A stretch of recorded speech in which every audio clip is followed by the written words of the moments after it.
皆さんこんにちは。本日はバースピンカスタムについての動画です。最近春が訪れ、そして過ぎ去りそうな暖かい天気が続きますね。そんな折、ふとバースピンをしてみたくなったのでございます。バースピンというのは自転車でハンドルバーを1回転するトリックです。フロントアップ中にやったり、ジャンプ中にやったり、落ち着いて自転車に乗ってられないタイプの人にとっては垂涎のトリックでしょう。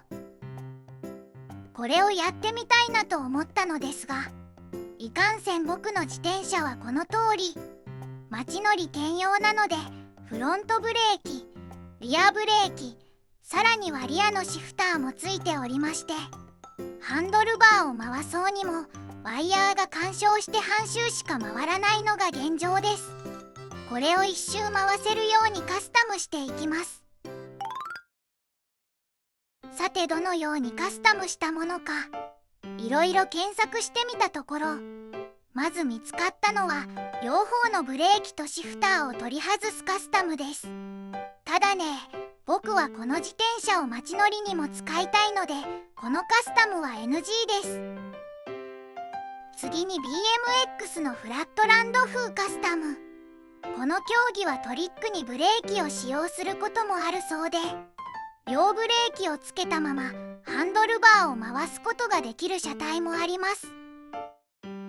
具体的にはリアブレーキはジャイロブレーキが搭載されていて、ブレーキワイヤーの間に空転する装置が付けられており、ハンドルバーを回してもワイヤーが干渉しない仕組みになってます。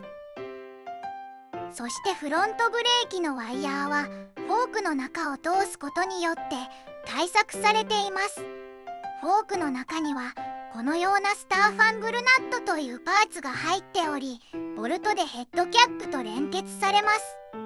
この穴の直径が大きめなものを使って中空ボルトでヘッドキャップと接続すると、その中にケーブルを通せるようになるようですね。スターファングルナットの打ち直しがちょっと手間に感じますね。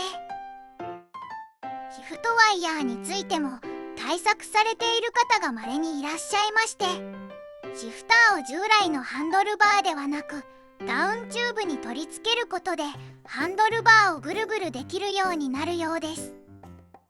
ポリゴンのトリッドズイズイの2024年モデルではダウンチューブマウントが付属しているっぽいです。皆さんワイヤーの扱いにいろいろ工夫しているみたいですが、まずは単純に全部のワイヤーを長くしちゃえば良いんじゃないかと思ったのでやっていきます。購入したものはこちら。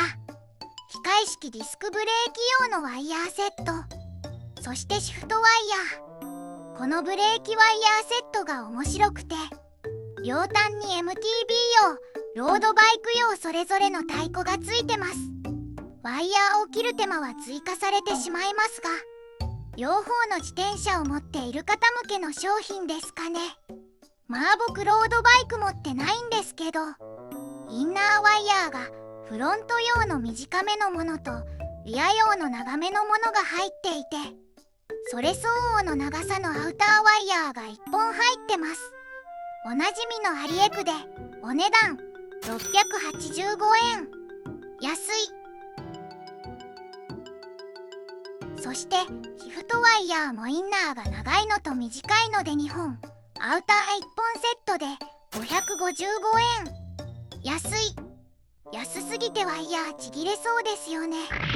ちぎれたら報告します。それでは交換していきます。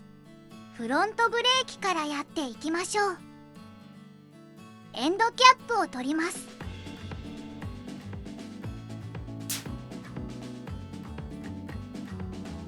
ブレーキを緩めます。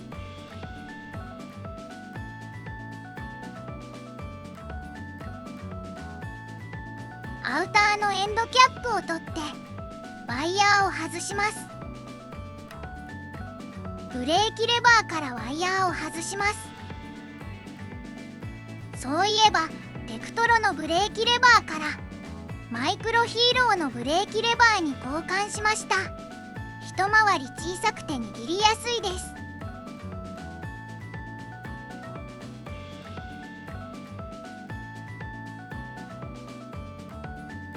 新しいインナーワイヤーのロードバイク側の対向を切断します。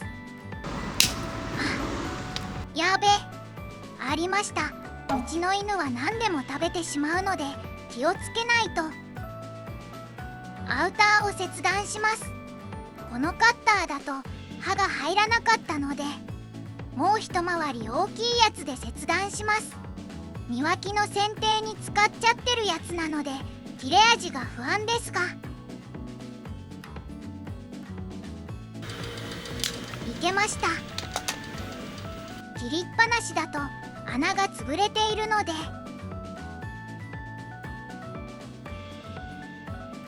穴を広げて切断面を金属ヤスリで整えます。何回か切り直したりしたので、この作業が一番面倒に感じました。逆側も終わったらアウターの中にオイルを差します。シリコンか556か迷いましたが、556でいきます。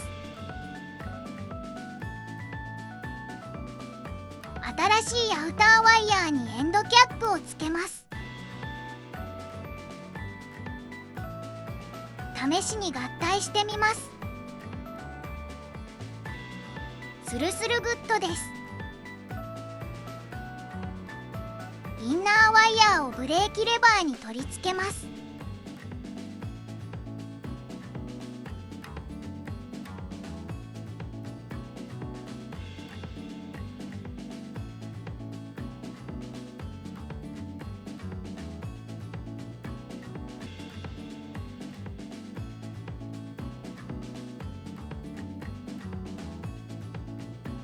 アウターワイヤーを合体します。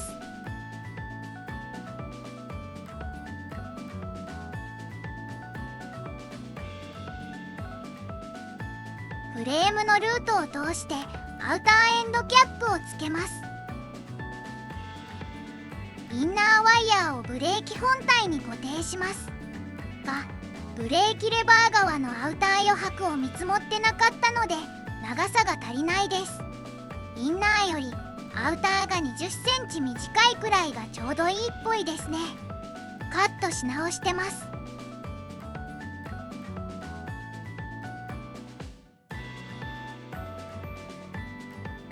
今度こそブレーキ本体に固定します。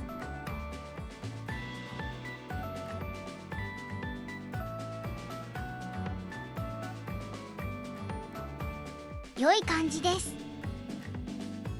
エンドキャップを取り付けます。一旦回り具合を確認します。いい感じですね。フロントは 1.1 メートルのワイヤーでしたが 1.5 周分くらいあります。リアブレーキのワイヤーも同様交換します。ルーティング以外はフロントと一緒です。最後にシフトワイヤーを交換します。シフトワイヤーもブレーキワイヤーとほとんど一緒ですが、唯一シフターのカバーを開けないとワイヤーの交換ができないところだけ違います。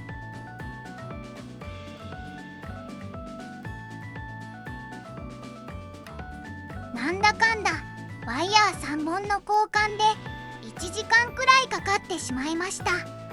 そういえばワイヤーの初期伸びとってませんが、まあ伸びてきたら調整します。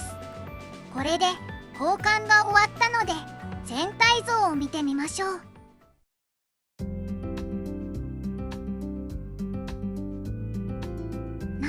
長い。